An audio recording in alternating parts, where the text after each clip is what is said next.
Hello friends. आज आपण मस्तपैकी गंगाफळ याच्यापासून चविष्ट आणि सर्वांना आवडतील अशा तिखट पुऱ्या बनवणार आहोत. त्याच्यासाठी हिरवी मिरची, थोडासा लसूण टाकून दळून घ्यायचा.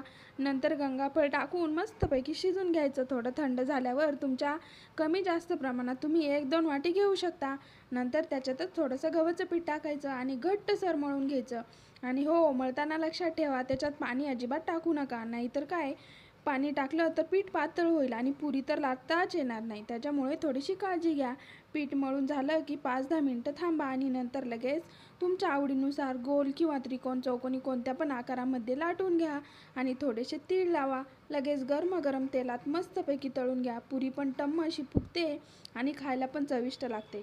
नक्की बनवून पहा आणि रेसिपी कशी वाटली हे मला कमेंटमध्ये नक्की सांगा. आणि हो, तुमच्याकडे याला गंगाफळ, काशीफळ, भोपळा, डांगर हे काय बोलतात ते पण सांगा.